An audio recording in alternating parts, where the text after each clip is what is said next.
Hi friends, Sarika recipe मराठीमध्ये तुमचं खूप खूप स्वागत आहे। आज आपण मस्त अशा खमंग खुसखुशीत आणि मऊ एकदम छान अशा गव्हाच्या पिठाच्या कापण्या कशा करायचं ते पाहणार आहे। तुम्हाला बघून कळत असेल मस्त झालेल्या आहेत, मऊ खुसखुशीत आणि तेवढ्याच चविष्ट ह्या कापण्या बनतात। आपण ह्या साध्या सोप्या पद्धतीने मस्त अशा बनवलेल्या आहेत। नक्की तुम्ही या पद्धतीने गव्हाच्या कापण्या नक्की करून बघा, तुमच्या पण छान खुसखुशीत मऊ मस्त होणार। अजिबात जास्त पातळ होणार नाहीत, कडक होणार नाहीत, मस्त होतात आणि चवीला एक नंबर लागतात।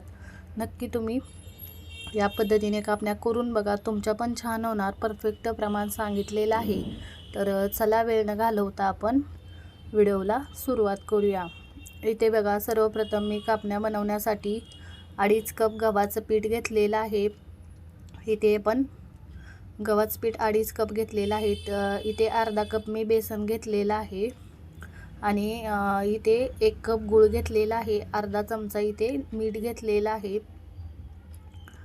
अर्धा चमचा सुंठपूड घेतलेले आहे। 1 चमचा मी बडीशेप पूड घेतलेले आहे। तेल घेतलेलं आहे। पाऊण कप पाणी घेतलेलं आहे आणि खसखस आपण वापरणार आहे। सगळं साहित्य आपण मोजून घेतलेलं आहे कपानं। सर्वप्रथम आपण एका भांड्यामध्ये गूळ आणि पाणी घालून हा गूळ फक्त विरघळून घ्यायचा आहे। आपल्याला गॅसची फ्लेम हाय करायची, फक्त गूळ विरघळून घ्यायचा आहे। बघा, या पद्धतीने गूळ आपला विरघळलेला आहे, बघू शकताय तुम्ही। इथे गॅसची फ्लेम मी बंद केलेली आहे, पूर्ण गूळ विरघळलेला आहे। आता हे इथे बघा गाळून आपल्याला या भांड्यामध्ये घ्यायचं आहे, म्हणजे यामध्ये काही कचरा असेल तो निघतो। गाळायचं, ज्या भांड्यामध्ये आपण पीठ मळून घेणार आहे त्या भांड्यातच हे गाळून घ्यायचं आणि हे थंड होण्यासाठी ठेवायचं। हे थंड होतंय तर आपण दुसरीकडे बघू शकताय, इथे बघू शकताय एका बाउलमध्ये जे आपण गव्हाचं पीठ घेतलेलं आहे ते काढून घ्यायचं। 2.5 कप इथे मी गव्हाचं पीठ घेतलेलं आहे, एका बाउलमध्ये काढून घेतलेलं आहे। आता त्यामध्ये आपण जे बेसन घेतलेलं आहे ते बेसन घालायचं, मीठ घालायचं, बडीशेप पूड घालायची, सुंठ पूड घालायची आणि हे सगळं मिक्स करून घ्यायचं। मीठ मी इथे अर्धा चमचा घेतलेला आहे, ते घालून घेते आणि हे सगळं मिक्स करून घ्यायचं।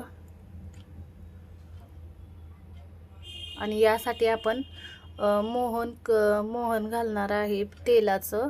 त्यासाठी 4 टेबलस्पून मी इथे तेल घेतलेलं आहे, ती कडकडीत असं गरम करून घेते। आपलं बेसन घालायचं राहिलेलं ते बेसन यामध्ये घातलेलं आहे आणि मिक्स करून घ्यायचं आहे। आता कडकडीत तेलाचं मोहन घातलेलं आहे, 4 टेबलस्पून मी इथे तेल घातलेलं आहे। हे सुरुवातीला चमच्याने मिक्स करा आणि नंतर हाताने छान असं सगळ्या पिठाला चोळून घ्यायचं, म्हणजे आपल्या कापण्या खुसखुशीत छान होतात। सगळ्या पिठाला मी व्यवस्थित असं हे चोळून घेते बघा, या पद्धतीने सगळं व्यवस्थित पिठाला लावून घेतलेलं आहे तेल। आता दुसरीकडे आपलं जे आपण गुळाचं पाणी केलेलं आहे, गूळ वितळून घेतले ते पण पूर्णपणे थंड झालेलं आहे। हे छान मिक्स करून घेतलेलं आहे। आता हे आपण चांगलं मिक्स करून घेऊन नंतर त्या पाण्यामध्ये जेवढं बसेल तेवढं अंदाज घेत आपण पीठ घालून घ्यायचं आहे। इथे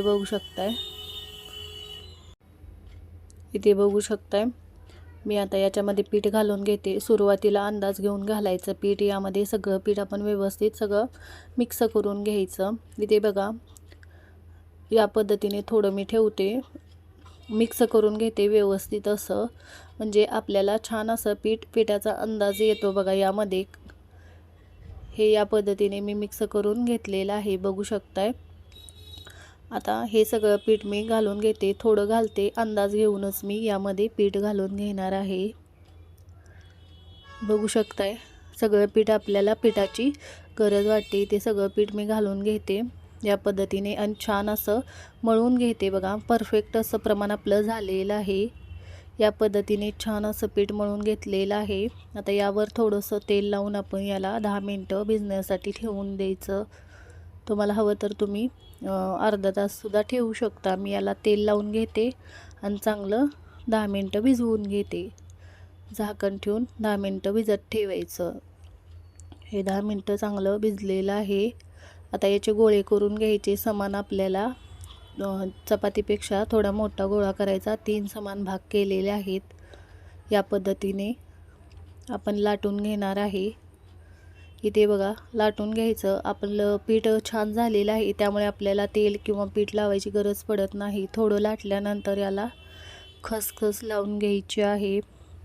बघा थोडं लाटल्यानंतरच खसखस लावा, म्हणजे ती लाटताना पूर्णपणे यामध्ये व्यवस्थित लागली जाते आणि तेलामध्ये अजिबात निघत नाही.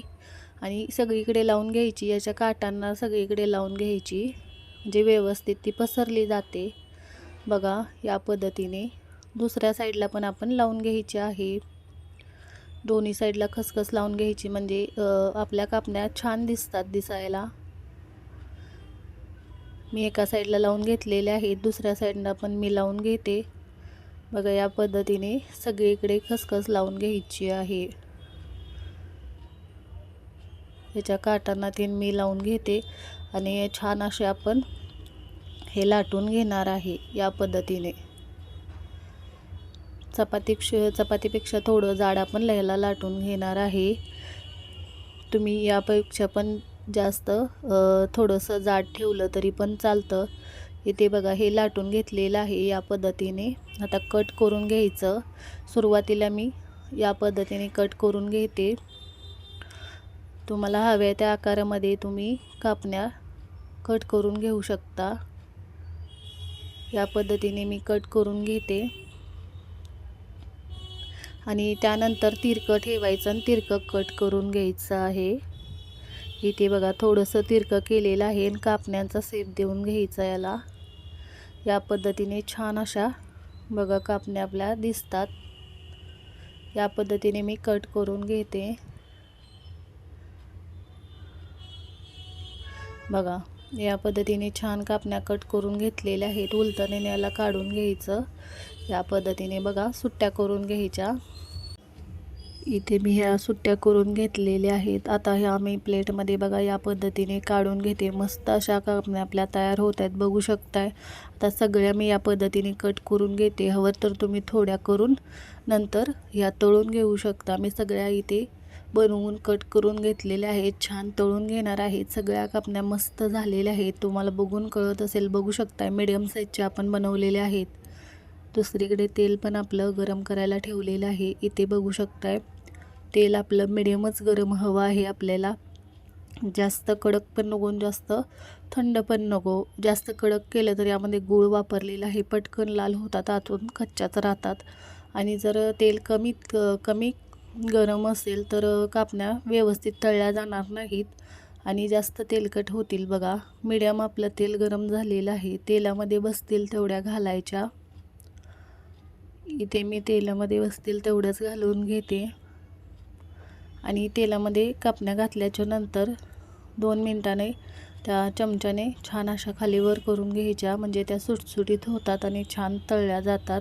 गॅसची फ्लेम सुरुवातीला घालताना मोठी करायची ना, तर एकदम लो करायची आणि छान कापण्या तळून घ्यायच्या. यामध्ये गूळ वापरलेला आहे, त्यामुळे पटकन लाल होऊ शकतात.